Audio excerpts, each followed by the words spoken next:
नमस्कार, मैं एनआर मनोहर। फुलेरा विधानसभा सीट पर भाजपा ने भरोसेमंद प्रत्याशी के तौर पर निर्मल कुमावत को एक बार फिर मैदान में उतारा है। निर्मल कुमावत यहां पर 3 बार जीत चुके हैं और चौथी बार जीत के इंतजार में है। आज प्रचार प्रसार से जुड़ी टीम ने एमएम होटल में मीटिंग करके चुनावी रणनीति तय की।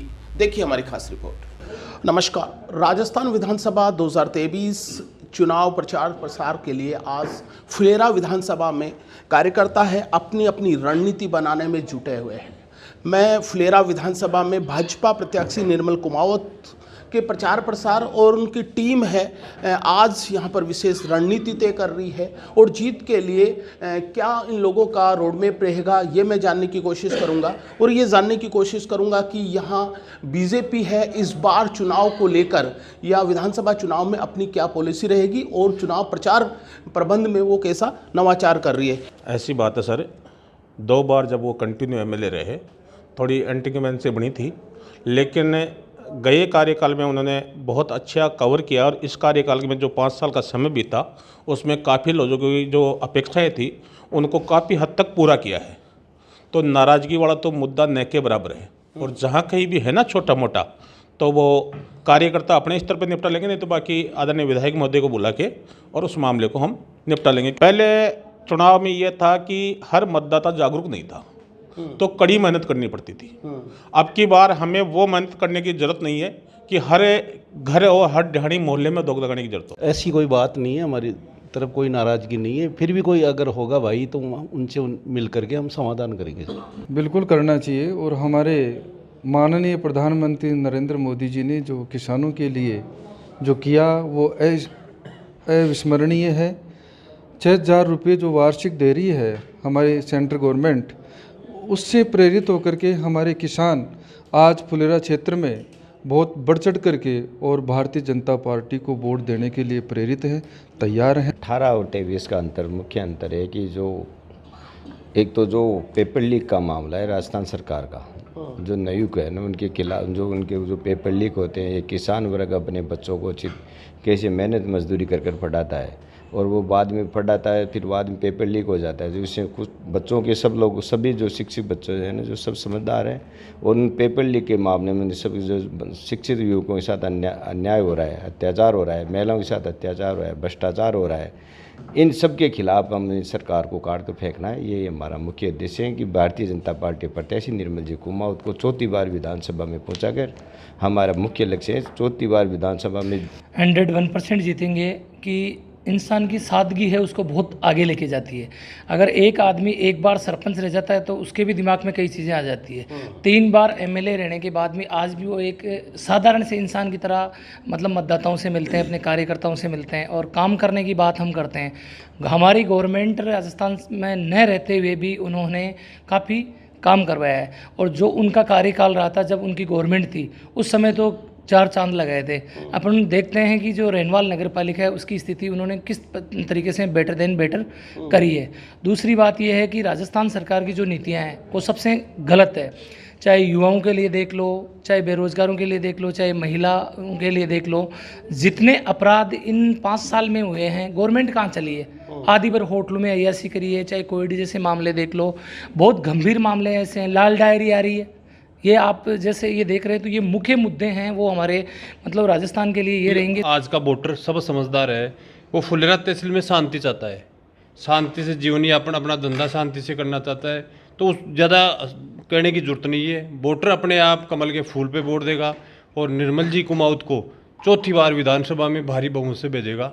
ये पूरी तहसील में जैसे जाते हैं हर ग्राम पंचायत में तो सबकी यही मंशा है भाई, हम 15 साल में जैसे अपने तहसील में शांति रही। राजेंद्र सिंह सुरपुरा, ऐसा कहा जाता है कि राजेंद्र सिंह सुरपुरा ने निर्मल कुमावत को एक नई मैं कह सकता हूं कि ताकत प्रदान करी है। आज भी उनकी टीम के सबसे मजबूत सदस्य या मैं कह सकता हूं कार्यकर्ताओं में से एक है। हर जगह उनकी सक्रियता देखी जा सकती है। बात करते हैं राजेंद्र जी, मैं देख रहा हूं कि निर्मल कुमावत की जब बात आती है, चाहे नामांकन रैली हो, चाहे कहीं मीटिंग आयोजन हो या उस क्षेत्र में मीटिंगें करवाना जिस क्षेत्र में एक दबदबा माना जाता था एक पार्टी का, उन सब मिथक को आपने तोड़ा है। कितना कठिन था और कितना परिश्रम करना पड़ा इस नमस्कार। सबसे पहले तो मैं आपके चैनल के माध्यम से धन्यवाद देना चाहता हूं और आपको बताना चाहता हूं कि भारतीय जनता पार्टी गरीब को गणेश मानकर सेवा करने वाली वो पार्टी है। और वर्तमान में अगर भारतीय जनता पार्टी के कार्यकर्ताओं की आप बात करें तो भारतीय जनता पार्टी का कार्यकर्ता 24 घंटे 365 दिन सक्रिय रह करके कार्य करने वाला कार्यकर्ता है। और उसी का परिणाम ये रहा कि आज अंतिम व्यक्ति के बारे में विचार करते हुए भारतीय जनता पार्टी के सभी लोग, सभी जाति, सभी वर्ग के लोग, हम सब लोगों ने एक साथ होकर के भारतीय जनता पार्टी के कमल को खिलाया है। और निश्चित रूप से आने वाली 25 दिसंबर को भारतीय जनता पार्टी फुलेरा विधानसभा में अपने आप में एक नया इतिहास और नया कीर्तिमान रचने जा रही है। अगर बात करें तो चुनाव है वो कांग्रेस का लिस्ट नाम है जो प्रत्याशी का लंबे समय थोड़ा इंतज़ार करना पड़ा है। मैं ग्राउंड रिपोर्ट में देखता हूं कि मुकाबला मुझे ऐसा लगता है कि इस बार पहले से थोड़ा सा कठिन है। आप लोग कैसे देखते हो इसे? देखिए, चुनाव लोकतंत्र की वो प्रणाली है कि और हम लोग भारत जैसे देश के अंदर रहते हैं और भारत जैसे देश में हर 6 महीने में हमें चुनाव देखने को मिलता है, चाहे वो पंचायत का चुनाव हो, चाहे सरपंच का चुनाव हो, चाहे पंचायत समिति का चुनाव हो, चाहे जिला परिषद का चुनाव हो।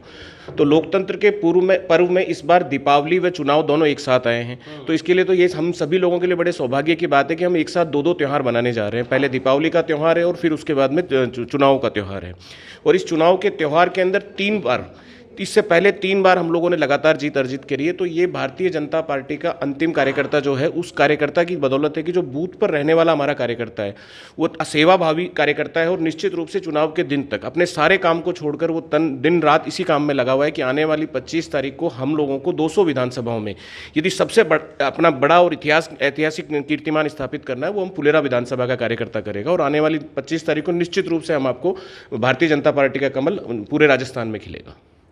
सरकार की संभावनाएं, अभी मैं जो बात कर रहा था, और किसानों की, ये तमाम जो बातें हैं, स्पेशली मैं बताऊं कि सरकार में क्या, क्योंकि निर्मल कुमावत चौथी बार जीतेंगे आपके नज़रिए से, तो क्या एक कार्यकर्ताओं की उम्मीदें बढ़ जाती है?